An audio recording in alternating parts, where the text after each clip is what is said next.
Puji nama Tuhan. Tapi Bapak Ibu Saudara bicara soal kesehatan tubuh. Ada satu hal yang tidak kalah pentingnya. Kita tahu bersama Bapak Ibu Saudara kalau kita manusia terdiri dari 3 bagian. Yaitu apa? Pertama, tubuh. Betul Bapak Ibu Saudara. Yang kedua apa? Jiwa. Dan yang ketiga, roh. Ya kan bicara tubuh tadi saya ya kan sudah bicarakan bahwa penting kita menjaga kesehatan tubuh kita. Saya kemarin cek lab Bapak Ibu Saudara di Prodia karena kita setiap tahun saya sekeluarga selalu cek. Ya kan sayangnya rapot saya merah semua Bapak Ibu Saudara. Rapotnya merah semua. Makanya ada dokter keluarga saya ya kan saya kasih rapotnya.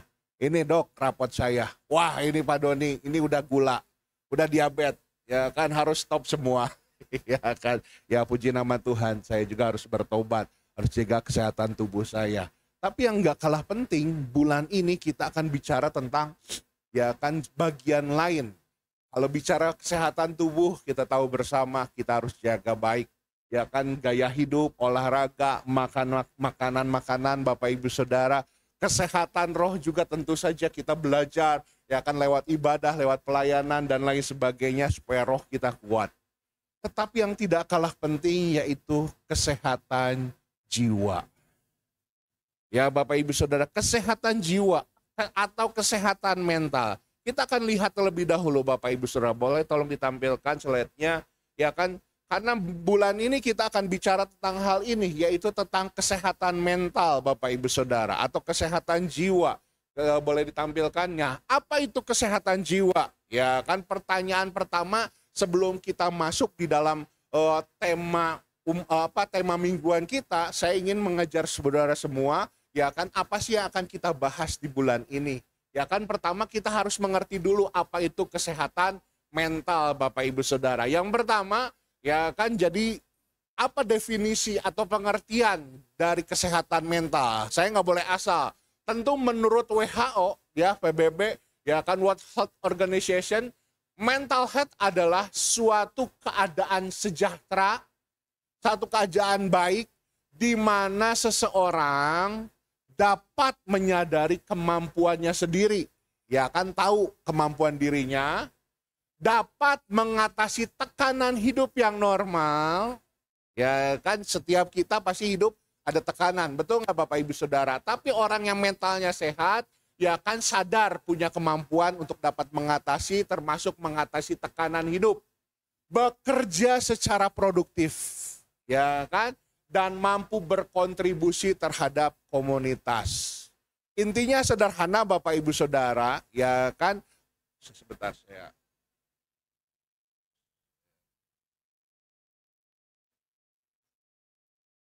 Ya.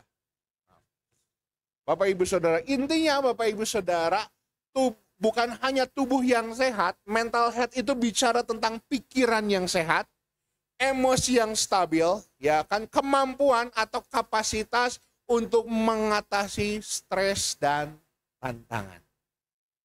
Ya Bapak Ibu Saudara, ini ya kan secara sederhananya bahasa dari WHO, tapi saya sederhanakan.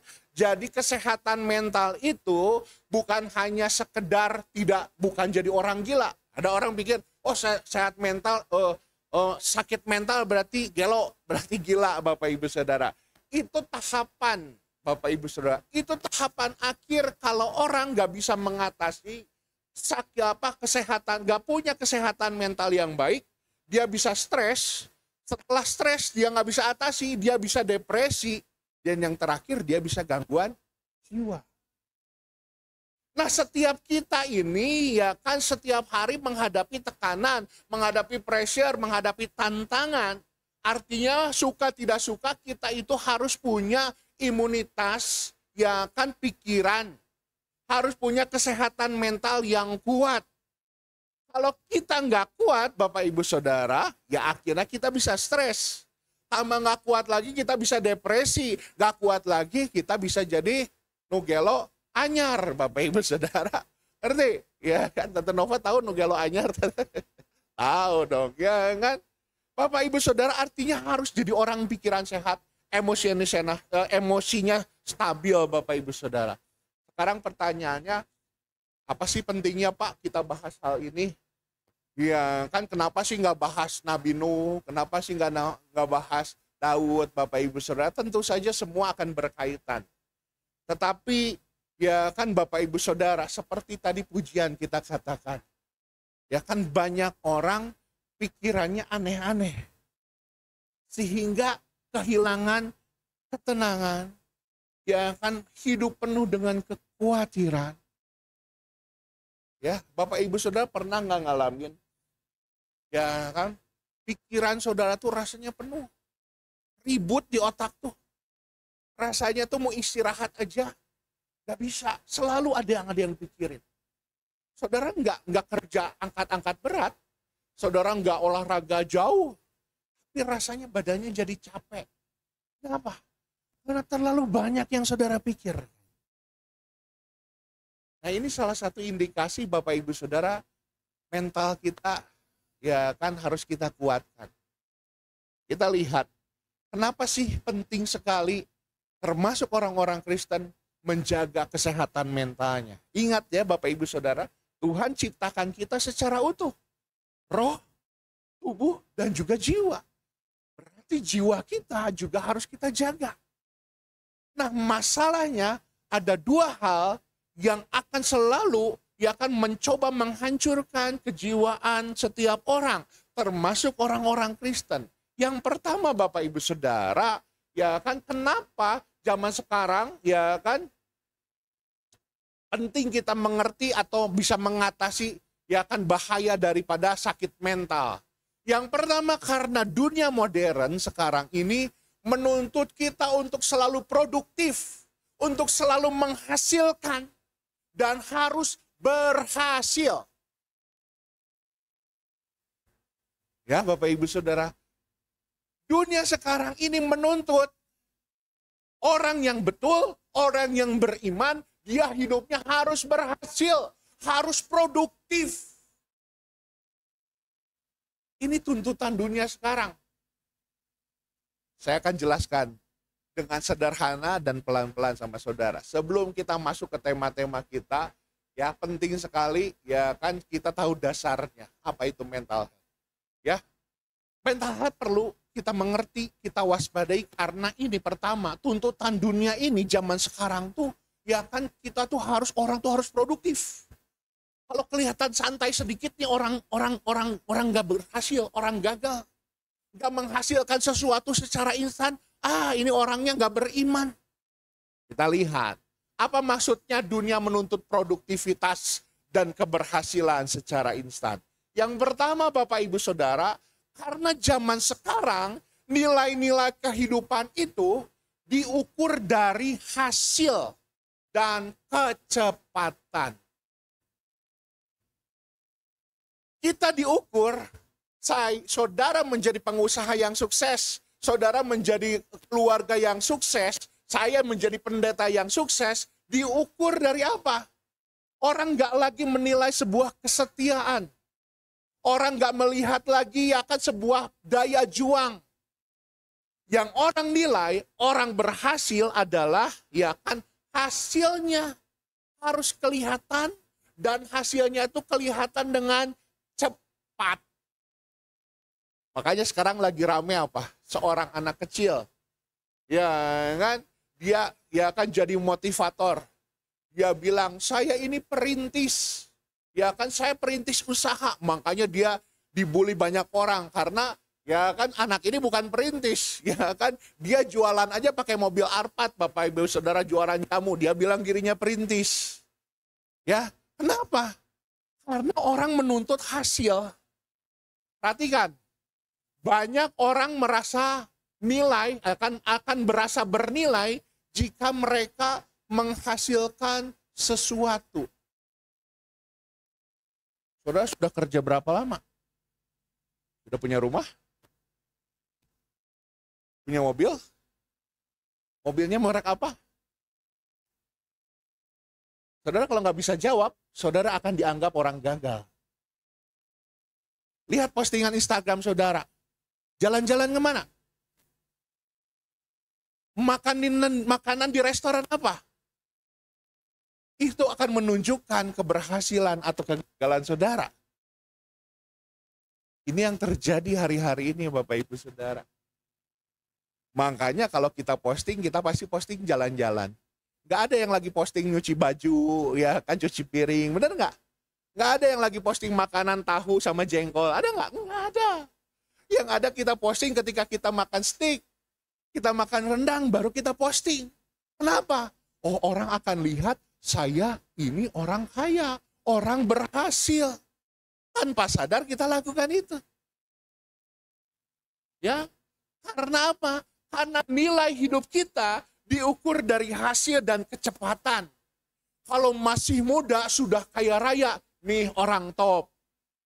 Tapi kalau udah 40 tahun, 50 tahun masih gini-gini aja, ya payah.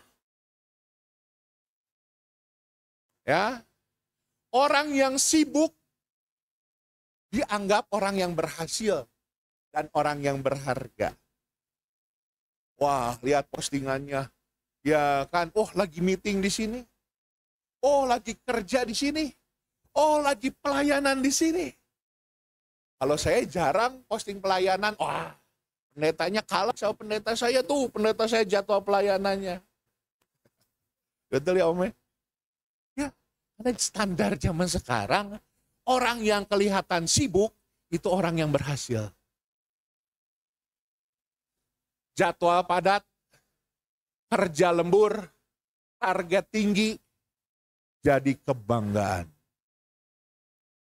Ya, Bapak Ibu Saudara, ini kita harus hati-hati. Standar daripada dunia ini mengukur kita, keberhasilan kita dari hasil dan kecepatan, akan merusak mental kita.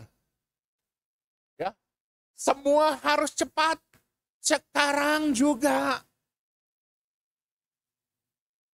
Sekarang tuh kita nggak ada lagi namanya apa proses. Tahu berita, kalau zaman dulu kita berita nunggu minimal besok pagi. Buka koran Tribun atau koran PR. Betul nggak? Kalau sekarang Bapak Ibu Saudara mah ada yang nunggunya besok pagi. Ya kan kita perlu sesuatu, ya detik ini juga kita buka handphone, kita tanya Mbah Google atau kita tanya Chat GPT.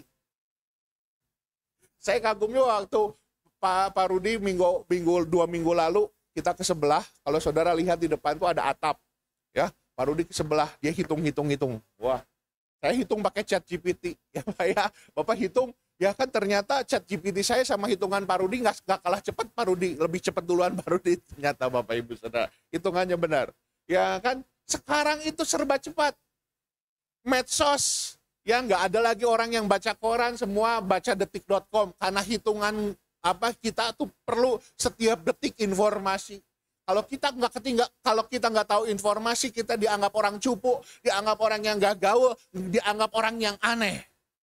Dan nggak ada satupun orang yang mau dianggap orang aneh, betul? Ya. Tidak cepat berhasil sama dengan gagal. Makanya Bapak Ibu Saudara, sekarang kalau buku tips kaya raya sebelum usia 30 tahun.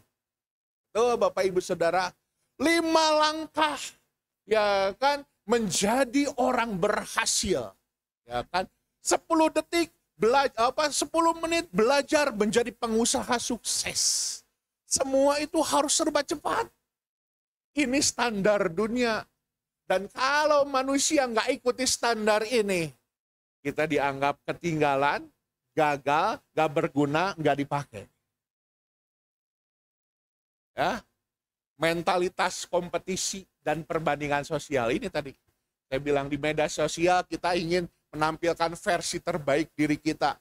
Ya kan Bapak Ibu Saudara. Dan apa yang terjadi? Ya kan ketika kita melihat postingan orang lain. Ketika kita lihat postingan ya kan. Mungkin Pak Billy lihat postingan teman propertinya. Wah, closing ini. Tuh langsung siwet hatinya. Ya kan tiba-tiba nggak mau makan. Istrinya bilang, bang, ya beb makan. Nggak, diem. Apa ini nggak jelas? Gara-gara ngelihat postingan Facebook atau Instagram temennya. Yang kelihatannya lebih berhasil. Lebih duluan tercapai apa yang dia inginkan. Akhirnya apa yang terjadi Bapak Ibu Saudara? cemas hidupnya, banyak pikiran. Ya, krisis identitas. Saya ini suami yang berguna nggak sih? Saya ini pengusaha apa ya? Baru sampai sekarang ini saya cuma sampai gini-gini doang. Kayaknya saya berhenti aja, saya usaha. Akhirnya apa yang terjadi? Orang lelah, tadi saya bilang. Kita nggak capek secara tubuh, tetapi pikiran kita penuh. Akhirnya apa Bapak Ibu Saudara? Ada banyak orang yang tiba-tiba jadi sakit. Ya kan, sakit mah, sakit lambung, sakit GERD, ya kan, dan lain-lain. Karena apa sebetulnya? Masalah emosi. Ya kan, masalah pikiran. Bapak Ibu Saudara, ini saya sedikit berikan gambaran. Ya kan, pertama, kenapa kita harus mengerti bahayanya, ya kan, mental illness, sakit mental. Kita harus berupaya supaya mental kita sehat. Karena dunia modern punya standar yang berbeda sekarang. Menuntut, ya kan, keberhasilan, menuntut kecepatan. Tetapi akhirnya yang kedua juga Bapak Ibu Saudara, banyak orang kehilangan keseimbangan. Keseimbangan hidup antara apa? Antara pekerjaan, antara keluarga, sama kehidupan spiritual dia. Ya, kalau saudara hanya terus-menerus menekankan pekerjaan, dijamin keluarga sama kehidupan spiritual saudara berantakan. Hasilnya mental saudara, ya kan, stres, depresi, dan lain sebagainya. Begitu juga kalau saudara hanya mengutamakan keluarga, ya kan, tidak memikirkan pekerjaan dan kehidupan spiritual, hasilnya pun sama. Ya kan, kerusakan mental. Jadi saudara jangan pikir, saya yang penting keluarga semua, ya yang semua tenang-tenang saja. Ya saudara kalau nggak kerja juga ya amsyong Bapak Ibu Saudara. Kalau saudara nggak punya kehidupan spiritual, saudara juga kosong. Begitu juga kalau saudara, ya udah kalau begitu Pak, saya kehidupan spiritual saya yang saya besarkan. Ya kan, keluarga saya, pekerjaan saya, semuanya nggak penting. Wah Bapak Ibu Saudara, bukan hanya ya kan salah, tapi saudara ngerepotin saya juga. Setiap hari di gereja berdoa, saudara nggak mau kerja, tinggalin keluarga. Wah Bapak Ibu Saudara, lama-lama Riau 11 penuh cepat Bapak Ibu Saudara. Ngerti nggak? Kita itu harus punya keseimbangan hidup. Perhatikan saya tulis gini. Terlalu fokus sama satu area dan mengabaikan yang lain, hasilnya apa? Ketidakseimbangan hidup. Ketika tidak ada keseimbangan hidup, akhirnya apa? Lahir stres. Ya kan? Keluarga terus dipikirin. Gak ada duit, gak ada pekerjaan. Ya kan, akhirnya apa? Ya istri marah. Ya kan, mau beli buku, mau bayaran sekolah, ya pusing. Jadinya ada konflik. Terlalu mikirin spiritual, lupa sama pekerjaan dan keluarga juga sama. Ibadah terus, tapi lupa ya kan, keluarga dan pekerjaannya sama. Akhirnya apa? Ini yang terjadi. Stres, konflik, dan kelelahan secara mental atau burnout. Yang nanti sebentar kita akan bahas lebih dalam lagi tentang burnout. Ya, jadi Bapak Ibu Saudara, terakhir sebelum kita bahas lebih lanjut, ya, hidup yang seimbang bukan berarti semua harus sama waktunya, harus porsinya sama dilakukan. Tidak. Ya kan, saudara 24 jam. Oh, mana saya bekerja, mana saya. Nggak, bukan seperti itu Bapak Ibu Saudara. Tetapi ya kan, hidup seimbang itu memberikan porsi yang penting, porsi yang tepat di saat yang paling penting. Nanti Bapak Ibu Saudara, nanti kita akan bahas lebih lanjut. Ya saatnya ketika saudara waktu dengan keluarga, ya saudara punya, berikan waktu, berikan hati betul-betul buat keluarga saudara. Ketika saudara ke gereja, jangan pikiran yang lain, jangan pikirin pekerjaan, jangan pikirin keluarga, ya pikirin ibadah saudara. Itu maksudnya kehidupan seimbang. Ketika saudara keluar dari ke gereja, saudara mau bekerja, ya jangan mikirin yang ada di sini lagi. Pikiran sungguh-sungguh pekerjaan saudara. Itu hidup yang seimbang. Amin Bapak Ibu Saudara. Ya, penting sekali untuk kita ya kan mengerti tentang kesehatan mental ini. Nanti saudara saya akan berikan contoh-contoh nyata ya kan betapa pentingnya ya kan kesehatan mental ini kita jaga. Karena apa? Kalau kita nggak jaga, hasilnya bisa fatal. Kita akan bahas, ya kan, kita akan masuk dalam tema kita, yaitu burnout. Burnout, ya kan, ketika jiwa kita lelah, ya kan, tubuhnya sih kuat, gak ada sakit apa-apa. Ya kan, rohnya juga ya seneng, tapi jiwanya tuh, ya itu saya bilang tadi. Ya, saudara pernah ngalamin tidur, tapi rasanya seperti nggak tidur. Tahu-tahu udah jam 5 pagi, udah jam 6 pagi, tapi saudara rasanya kok capek ya. Kenapa? Karena dalam tidur pun saudara mikir kerjaan, mikir keluarga, ya kan semua dipikirin Bapak Ibu Saudara. Mau saudara ya kan merem, tapi rasanya ini di mata saudara ketika saudara merem, ini tuh penuh dengan slide-slide tuh gambar-gambar tentang kerjaan besok gimana ya. Ya kan ini besok harus saya pergi kemana ya, besok saya... Akhirnya saudara sepertinya walaupun mata saudara tertutup, sepertinya tidur, tapi sebetulnya pikiran saudara nggak tidur. Makanya pagi-pagi saudara ketika bangun apa? Badannya lemas, capek. Pernah Bapak Ibu Saudara? Nah, itu salah satu indikator, ya kan kita sedang menuju ke arah burnout. Ya, Bapak Ibu Saudara, kita akan lihat. Ya, burnout adalah kondisi lelah secara kronis. Jadi udah gawat Bapak Ibu. Setiap kita bisa lelah. Betul Bapak Ibu Saudara. Tetapi ini burnout itu udah sangat-sangat lelah. Ya kan? Muncul karena tekanan yang berkepanjangan. Tekanan di gereja mungkin. Tekanan di rumah tangga. Ngatur anak, ya kan, ngedidik anak. Ya kan? Baru punya bayi, baru punya pekerjaan. Stres. Ya. Biasanya muncul dalam pekerjaan, pelayanan, atau tanggung jawab harian. Ya, sekarang kita lihat.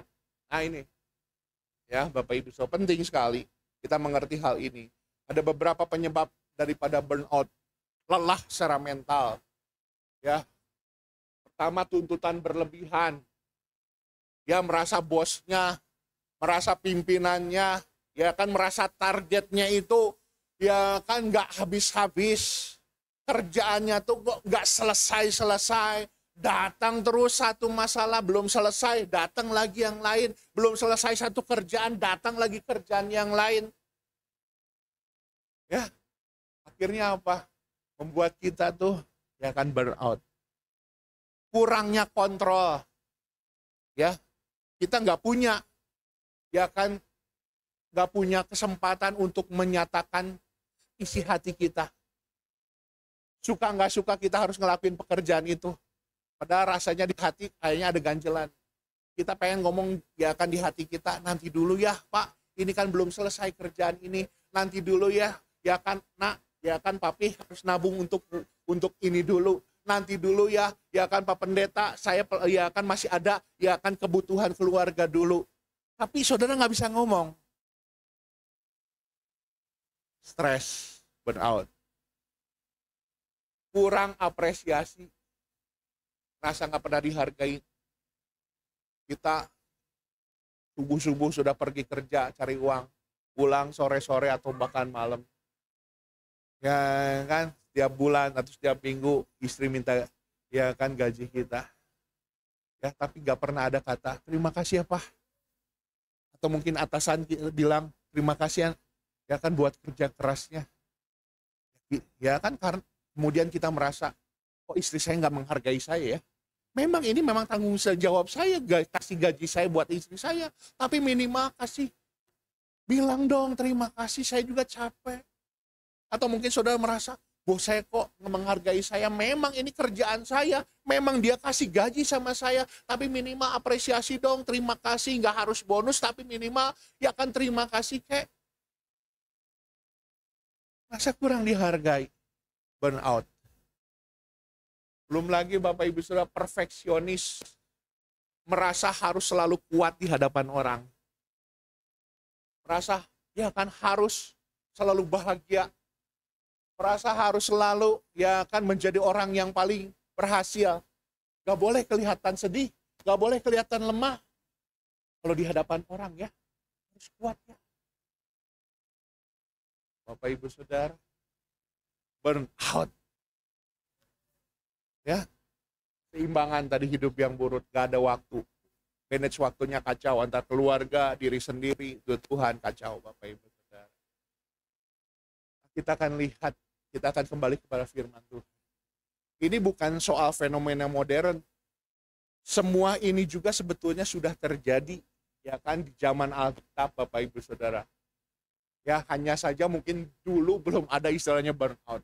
Ya kan, tapi sebetulnya ya kan dari ya kan zaman yang lalu Bapak Ibu Saudara, setiap manusia menghadapi tantangan kesehatan mental, salah satunya burnout. Kita lihat Bapak Ibu Saudara, ya kan kita baca terlebih dahulu di dalam 1 Raja-Raja pasal yang ke-19. Kita baca bersama 1 Raja-Raja 19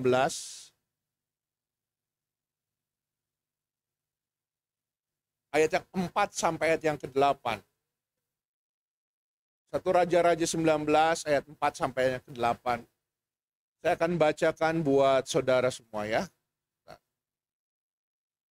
Ini kisah tentang Nabi Elia. Ya. Nabi Elia itu siapa? Ya kan nanti kita lihat. Ayat 4, tetapi ia sendiri masuk ke padang gurun sehari perjalanan jauhnya, lalu duduk di bawah sebuah pohon arar. Kemudian ia ingin mati. Katanya, cukuplah itu. Sekarang ya Tuhan, ambil aja nyawaku. Sebab aku ini tidak lebih baik daripada nenek moyangku. Sampai itu dulu Bapak. Siapa sih Nabi Elia ini? Saudara harus tahu ya kan latar belakang daripada ya kan kitab raja-raja ini. Saya tuliskan kitab raja-raja ini mencatat sejarah tentunya Israel dan Yehuda. Tetapi Bapak Ibu Saudara salah satunya mencatat tentang karya ya kan daripada nabi-nabi Tuhan. Salah satu nabi Tuhan yang besar, yang kesohor, yang dipakai dengan luar biasa, ya kan bahkan disebut ya akan menjadi nabi terbesar ya kan di zaman itu, yaitu Nabi Elia. Kalau saudara baca ya kan pasal-pasal sebelumnya, ada banyak mujizat yang Elia lakukan Bapak Ibu Saudara, dari mulai menurunkan ya kan air hujan setelah tahunan ya kan mengalami kekeringan, sampai terakhir sebelum peristiwa pasal 19 ini dia mengalahkan puluhan dukun-dukun. Ya bahasa sekarang puluhan dukun-dukun adu kekuatan dengan Nabi Elia, dan Nabi Elia menang. Bapak Ibu Saudara, banyak prestasi, banyak pencapaian yang dihasilkan oleh Nabi Elia. Kalau mungkin Elia sekarang punya Instagram, punya TikTok, wah Bapak Ibu Saudara, followernya udah jutaan. Ya Bapak Ibu Saudara, sekali live TikTok ya kan Nabi Elia, wah pasti langsung stikernya semua ikan paus keluar. Kalau saya yang live TikTok ya puji Tuhan, masih ada topi koboi, masih ada bunga Bapak Ibu Saudara. Ya, artinya apa, pencapaian yang dialami Nabi Elia itu luar biasa saat itu. Bahkan dia baru saja memenangkan pertempuran melawan nabi-nabi palsu, melawan para dukun-dukun saat itu. Harusnya dia seneng kan? Harusnya dia happy kan? Harusnya dia bahagia kan? Nah, ya kan saya berhasil mengalahkan nabi-nabi palsu itu. Puji Tuhan. Tetapi yang kita baca kok beda ya. Yang terjadi apa? Ketika dia berhasil mencapai banyak hal, dia pergi satu tempat. Dia sendirian. Ya kan dia pergi buah padang gurun. Dia hanya terduduk dengan lesu dan dia bilang,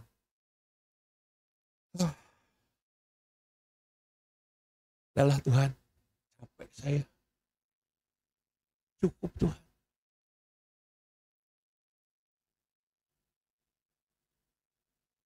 Bapak Ibu Saudara,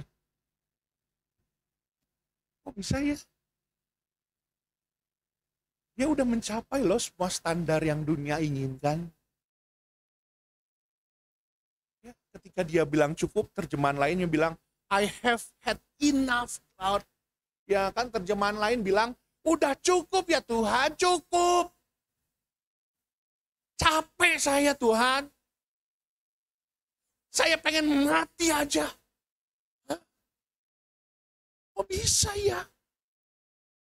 Orang ini tuh menurut standar dunia berhasil loh. Tapi dia bilang capek Tuhan, udah cukup. Pengen mati aja. Bapak Ibu Saudara. Ya, kata cukup di sini bahasa Ibraninya rab, artinya lebih. Udah keluar kapasitas, dia bilang sama Tuhan, Tuhan udah ini udah gak sanggup lagi Tuhan, capek saya tuh. Ya. Dan ternyata bukan hanya Elia Bapak Ibu Saudara. Kalau saudara baca dalam kitab Mazmur 42, Daud mengatakan, jiwa saya tertekan Tuhan. Jiwa saya tertekan. Bukan hanya perjanjian lama, bukan hanya Daud, bahkan Rasul Paulus dalam 2 Korintus 1 ayat yang ke-8, dia bilang gini, beban kami ini terlalu besar Tuhan. Kami udah putus asa. Kami udah kehilangan harapan. Rasul Paulus loh Bapak Ibu Saudara, yang menulis sebagian besar perjanjian baru, dia bilang, terlalu berat Tuhan. Udahlah. Bapak Ibu Saudara, kalau nggak percaya, kalau saudara saya pengen kasih lihat. Ya. Seorang Nabi Elia aja, ya, orang Nabi besar, bisa ngalami kelelahan jiwa. Sekarang bagaimana dengan kita? Bapak Ibu Saudara, kita akan lihat ya. Kalau saudara belum mengalami hal ini ya semoga nggak alami. Tapi bisa semua orang. Ya. Bapak Ibu Saudara, kita ini belajar ya kan untuk bagaimana kita sebelum mengobati, ya kan kita mencegah. Ya kan untuk penyakit-penyakit burnout ini yang masih bisa ditangani oleh gereja, oleh saya bantu, saya tangani. Ya kan kenapa Bapak Ibu Saudara? Karena kalau nanti tahapannya udah semakin berat, saya butuh bantuan profesional. Butuh bantuan psikolog Kristen, Bapak Ibu Saudara. Ya kan butuh bukan hanya nasihat dari saya, tapi butuh juga obat-obatan. Ya kan, tetapi hari ini kita akan belajar sebelum saudara jatuh terjalam dalam sakit penyakit mental tadi, saudara bisa mengatasinya terlebih dahulu. Kita akan lihat, ya kita lihat ada 3 cara bagaimana sikap kita untuk bisa mengatasi ya kan burnout ini. Yang pertama Bapak Ibu Saudara, kita harus sadar bahwa burnout ini bisa dialami oleh siapapun. Tadi kita sudah baca bagaimana Nabi Elia yang hebat. Kita baca di dalam Pemazmur Raja Daud yang begitu berkenan di hadapan Tuhan. Kita sudah baca tadi Rasul Paulus, orang yang begitu luar biasa juga dipakai oleh Tuhan, bisa mengalami burnout. Sekarang, ya kan mungkin saudara pikir itu di Alkitab, itu zaman dulu Pak. Memang zaman sekarang masih ada. Kita lihat. Ini baru kejadian kemarin. Saudara pernah lihat videonya viral? Staf khusus Kementerian Luar Negeri, dia akan ditemukan wajahnya terbungkus plastik dan mulutnya pakai lakban, disangkanya dibunuh, tapi ternyata apa Bapak Ibu Saudara? Dia bukan dibunuh. Ini hasilnya. Karena mengalami burnout. Sebagai staf khusus Kementerian Luar Negeri, dia selalu bekerja menolong orang-orang Indonesia di luar negeri. Kalau ada bahaya, kalau ada masalah, dia yang pikirin. Dia selalu memikirkan ya kan kepentingan orang. Dia mikirkan bagaimana caranya orang-orang Indonesia di luar negeri ini keadaannya baik-baik saja. Tapi apa yang terjadi Bapak Ibu Saudara? Jiwanya nggak mampu menampung itu semua. Dia masih muda Bapak Ibu Saudara. 39 tahun, sama dengan usia saya. Apa yang dia lakukan? Dia punya anak istri loh. Halo? Karena burnout, dia akhirnya memilih untuk Bapak Ibu Saudara. Itu kebetulan Pak. Kita lihat lagi. Ini sebuah postingan Bapak Ibu Saudara berita luar negeri. Saya bacakan buat saudara. Menurut survei Ya kan, dari Harvard Institute of Religion Research, setelah pandemi, lebih daripada 40% pendeta Kristen di Amerika Serikat ini pernah berpikir untuk keluar dari pelayanan, atau minimal nggak lagi menjadi pelayan Tuhan sepenuh waktu. Because, kenapa? Karena dikatakan mereka mengalami kelelahan emosional akibat tuntutan pastoral yang tinggi. Wah, gereja kita harus begini, jemaat kita harus begini, harusnya program seperti ini. Penurunan relasi jemaat punya masalahnya sendiri-sendiri. Udahlah, sekarang gak mikirin pembangunan gereja. Udahlah, gak mikir ibadah-ibadah, saya aja sendiri susah. Ketidakpastian masa depan. Lihat Bapak Ibu Saudara, this is real. Ya, tadi di Indonesia, ya, mungkin saudara bilang ini orang gak kenal Tuhan. Tapi ini Bapak Ibu bukan orang gak kenal Tuhan lagi. Ini 40% para pendeta disurvei di Amerika Serikat. Iya Pak, itu yang satu orang gak kenal Tuhan, yang satu orang di Amerika. Memang di kita ada. Memang di kita ada. Ada Bapak Ibu Saudara, orang yang pengen bunuh diri, orang yang stres, pendeta yang pengen berhenti dari pelayanannya ada. Siapa? Orang yang ada di depan saudara. Itu saya. Itu saya. Istri saya nggak tahu hal ini. Mungkin nanti kalau dengar siaran tayangan YouTube ini, dia mungkin kaget. Saya pernah mau bilang, lebih baik saya mati. Saya udah terlalu capek. Saya bilang seperti Nabi Elia, cukup Tuhan, cukup.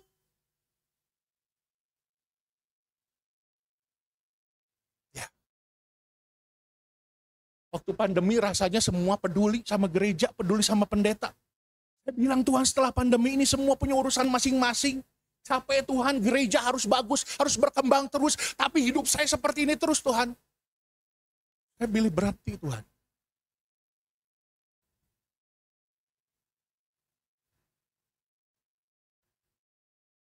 Ya, saya alami. Bapak Ibu Saudara, jadi siapapun bisa mengalami hal ini. Tapi Bapak Ibu Saudara, sekarang pertanyaannya, apakah saya masih seperti itu? Puji Tuhan. Puji Tuhan. Ya kan, saya bisa mengatasinya. Bapak Ibu Saudara, saya sudah bisa mengatasinya. Ya kan, karena saya sadar Bapak Ibu Saudara, ya kan ada satu hal yang Tuhan izinkan terjadi dalam kehidupan saya, pelayanan saya, keluarga saya. Ya. Saya belajar ketika kita menghadapi masalah, memang rasanya kita sendiri yang punya masalah besar. Rasanya orang lain gak peduli, rasanya orang lain mah enak-enak saja. No, itu tipuan iblis. Ketika kita mengalami masalah, rasanya semua. Ya kan, masalah itu saya yang paling perlu dikasihani, saya yang perlu dipeduliin. Puji Tuhan Bapak Ibu Saudara, saya bisa berdiri di hadapan saudara saat ini. Saya bisa saksikan bahwa Tuhan itu luar biasa baik buat saya dan saudara. Ya, Bapak Ibu Saudara, masalah memang masih ada sampai sekarang. Tuntutan masih ada Bapak Ibu Saudara. Saya lihat teman saya, pendeta senior, hidupnya nggak bener. Kok tahu, kok menghakimi? Oh, saya ngurusin kasusnya kok. Tapi rumahnya 6 dikasih sama jemaat. Cuma-cuma, nih Pak, saya hidup bener, coba hidup bener. Wah, cicilan aja susah bayarnya Pak. Bapak Ibu Saudara, saat itu hal-hal seperti inilah yang mengganggu pikiran saya. Saya 18 tahun jadi hamba Tuhan. Dari 2007 sampai 2005 ini. Tahun ini 10 tahun saya jadi gembala. Saya lihat teman-teman saya yang lain, pelayanannya udah kemana-mana, sudah ke Holy Land. Ya kan kalau saya ke mana ya kan Bapak Ibu Saudara jemaatnya sudah ribuan. Ya kan punya fasilitas. Saya bandingkan dengan diri saya. 18 tahun gak punya apa-apa. Mulai kamu gagal. Kamu gak berhasil. Gak ada yang peduliin kamu. Gak ada yang hormati kamu. Mulai di situ Bapak Ibu Saudara, iblis coba hancurkan saya. Tapi Bapak Ibu Saudara, saya mau kasih tahu, kalau hal ini juga saudara sedang alami. Atau kalaupun mungkin saudara belum alami, ya kan saudara minimal saudara pun tahu mengantisipasi. Ya kan khususnya biasanya burnout ini, ya Bapak Ibu Saudara menyerang usia-usia produktif. Seperti saya, 30 tahunan, 40 tahunan, 50 tahunan. Ya kan mungkin udah 50 tahun ke atas, udahlah kan neko-neko. Tapi di umur-umur produktif, rasanya ya kan kita ingin mendapat sebuah achievement, sebuah pencapaian. Ketika nggak tercapai, kita menganggap diri gagal. Kita merasa dunia itu sedang melototi kita, sedang mentertawai kita. Makanya pikiran kita rasanya, wah diketawain orang, direndahkan orang. Padahal sebetulnya itu hanya di pikiran. Jadi Bapak Ibu Saudara, burnout itu Bapak Ibu Saudara, ya kan, bukan soal tanda kekalahan iman. Burnout itu adalah tanda bahwa kita manusia dan kita butuh pemulihan. Ya. Saya memang gembala saudara, tapi saya bukan Superman. Saya masih jauh daripada gembala agung kita. Saya masih manusia, bisa lemah, bisa seperti yang saya tadi saksikan. Bahkan saya pernah katakan, ya kan saya nangis di atas sana. Saya setel suara tinggi-tinggi, saya nangis seperti seorang bayi, supaya anak-anak sama istri saya nggak dengar. Bapak Ibu Saudara, tapi kalau hari ini saya nangis, bukan karena tangisan kesedihan lagi, tapi tangisan sukacita. Amin Bapak Ibu Saudara. Karena saya tahu, ya kan bahwa hidup saya itu bukan tergantung apa kata dunia, bukan ukuran dunia Bapak Ibu Saudara. Amin. Ya, semua orang bisa alami. Oleh sebab itu yang kedua Bapak Ibu Saudara, jangan menghakimi. Kalau orang mengalami kelelahan mental, apalagi pemimpin saudara, apalagi pendeta saudara, pendeta saya nggak punya iman. Bapak Ibu Saudara, Tuhan pun nggak menghakimi. Coba baca lagi, kita baca ayat selanjutnya. Dalam 1 Raja-Raja 19 ayat yang kelima. 1 Raja 19 ayat yang kelima. Sesudah itu ia berbaring dan tidur di bawah pohon arar itu. Tetapi tiba-tiba seorang malaikat menyentuh dia dan berkata kepadanya, "Hei kamu bertobat, kamu pendeta kurang beriman, kamu orang gagal." Tidak kan? Tetapi Tuhan lewat malaikatnya dia bilang apa? Bangun yuk, makan. Lihat Bapak Ibu Saudara, gak apa-apa kok. Saudara 40 tahun sekarang, 50 tahun, 60 tahun.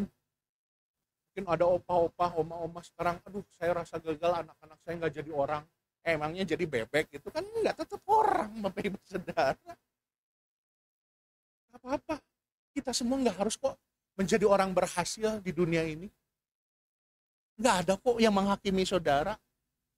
Tuhan aja nggak menghakimi kita, Tuhan kok pencipta kita. Kenapa kita harus dengerin kata dunia ini? Nggak harus kok. Ya kan, ada satu buku, ya kan, Sukses Before 40, salah seorang hamba Tuhan terkenal. Ya kan, sekarang dia semakin maju. Puji Tuhan kalau pendeta itu terkenal, sekarang gerejanya di mana-mana termasuk di Bandung. Tapi saya 39 tahun Bapak Ibu Saudara, masih sisa setahun. Ya kan belum ada satu cabang-cabang acan Bapak Ibu Saudara. Jangankan 1000 gereja. Tapi kalau itu tercapai nanti tahun depan, puji Tuhan. Kalau nggak tercapai juga tidak apa-apa. Saya tetap semangat dan mengasihi saudara dan melayani Tuhan. Amin. Ya, nggak perlu kita takut. Karena Tuhan tidak menghakimi, tetapi memberikan waktu untuk pulih. Karena setiap kita itu hanya cukup butuh waktu, Bapak Ibu Saudara. Amin. Ya, saya memberikan nasihat sama saudara, masukan sama saudara, soalnya berpikir, Pak, teori doang. Bukan saya nggak teorinya, memang saya nggak bisa. Kalau saya bisa bantu duit, saya bantu duit. Kalau bisa saya bantu apa, tenaga, saya bantu tenaga. Tapi kalau saya cuma terbatas, Bapak Ibu Saudara, yang saudara butuhkan itu sebetulnya apa? Hanya waktu. Waktu untuk pulih. Amin, Bapak Ibu Saudara. Ya. Firman Tuhan katakan, Dia membaringkan aku di padang yang rumput hijau. Ketika kita gagal, Tuhan gak seret kita ke penjara dan mengatakan, kamu ini kurang beriman ya. Kamu udah ikut jadi orang Kristen berapa tahun gini-gini aja. Kamu gak bener nih. Enggak. Ketika jiwa kita lelah, Dia baringkan kita di padang yang rumput hijau. Ketika hati kita rasanya capek, letih, lesu, Tuhan bilang, ayo sini. Ya kan, datang sama saya. Saya akan memberikan kamu, dia akan kelegaan. Amin, Bapak Ibu Saudara. Inilah Tuhan kita. Ketika kita burn out, Tuhan gak suruh kita kerja lebih keras supaya kita berhasil. Enggak. Tapi Tuhan suruh kita untuk berhenti sejenak. Ambil waktu, tenang, ya kan, dan bersekutu kembali intim dengan Tuhan. Amin, Bapak Ibu Saudara. Satu kekuatan saya ketika saya rasanya sudah capek semua. Satu kata-kata dari istri saya. Ketika kami berdua lagi, saya nyetir, istri saya di pinggir. Diam aja. Karena semua kami masing-masing penuh dengan pergumulan di otak kami. Tapi satu kekuatan, saya bersyukur punya istri. Dia bilang, Wih, kita bersyukur aja ya. Kenapa? Kalau hari ini, tadi pagi kita masih bisa bangun, berarti hari ini kita bisa menghadapi persoalan. Berarti Tuhan masih mengasihi dan merawat kehidupan kita. Di situ hati saya, Bapak Ibu Saudara luluh. Kadang sebagai seorang kepala rumah tangga kan pengen kasih yang terbaik, pengen ini, pengen itu buat anak istri. Betul. Ternyata istri saya nggak tuntut itu semua. Iblis yang pikir istri saya akan senang, anak saya akan senang kalau saya bisa sediakan ini, itu, dan fasilitas segala macamnya. Istri saya hanya bilang, kalau hari ini kita masih bisa nafas, berarti kita akan diberikan waktu, ya kan, untuk menikmati berkat Tuhan.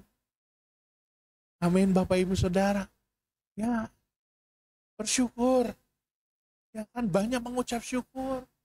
Ambil waktu, ya kan, dengan Tuhan. Karena Tuhan juga rindu untuk membelai kita.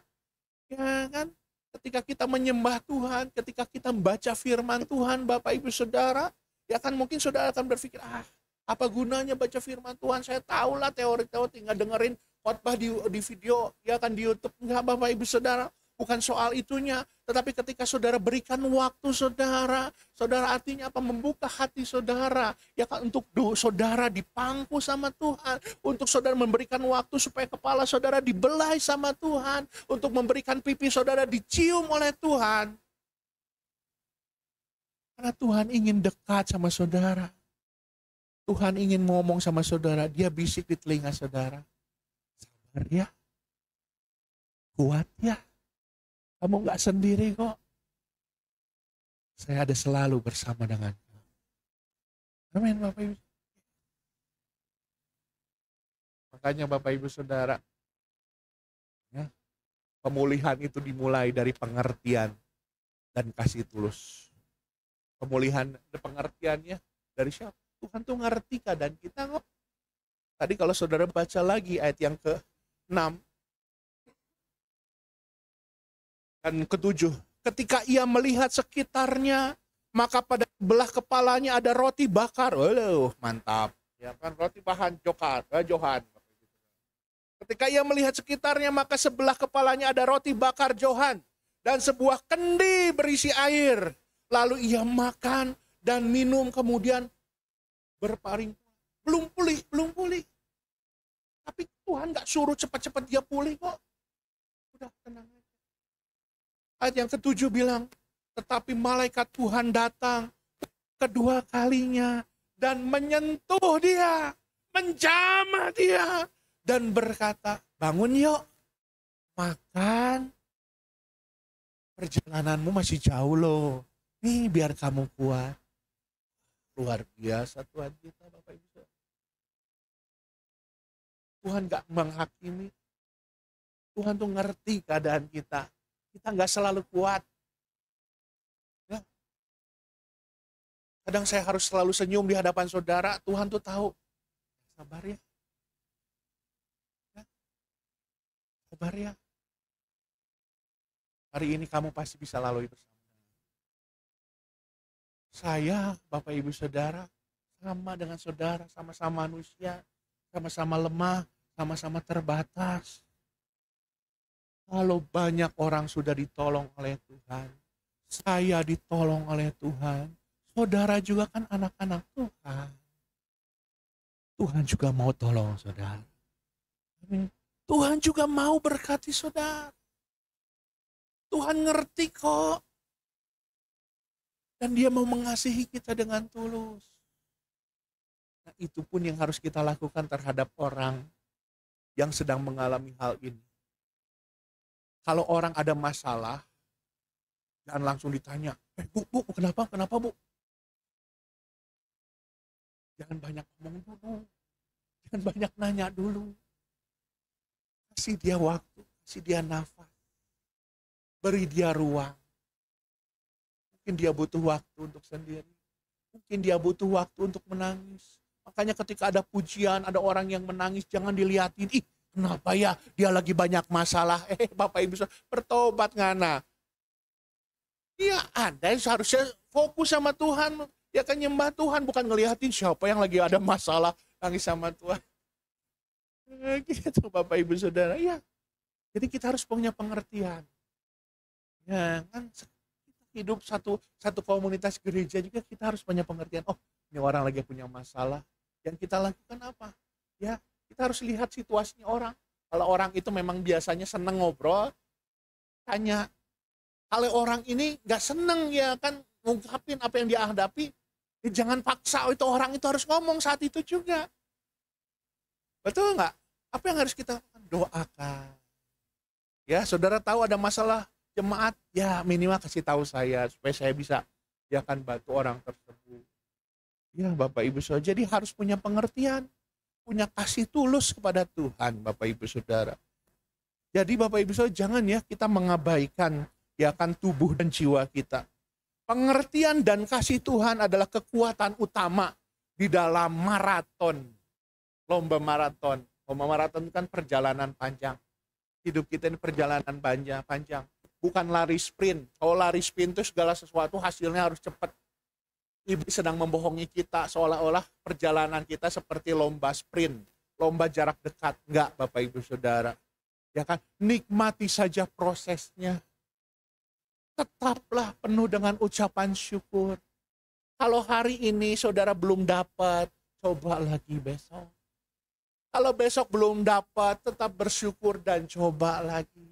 Kalaupun belum udah mencoba belum dapat, tetap bersyukur Tuhan akan sediakan yang jauh lebih baik. Amin Bapak Ibu Saudara. Ya, tadi saya tuliskan di sini ya. Terakhir Bapak Ibu Saudara. Burnout bukanlah tanda kelemahan iman, tetapi undangan buat setiap kita kembali kepada Tuhan. Amin Bapak Ibu Saudara. Ya, kenapa? Karena Tuhan memanggil kita bukan hanya untuk bekerja untuk Dia, tetapi untuk beristirahat di dalam Dia. Berikan kemuliaan bagi Tuhan kita.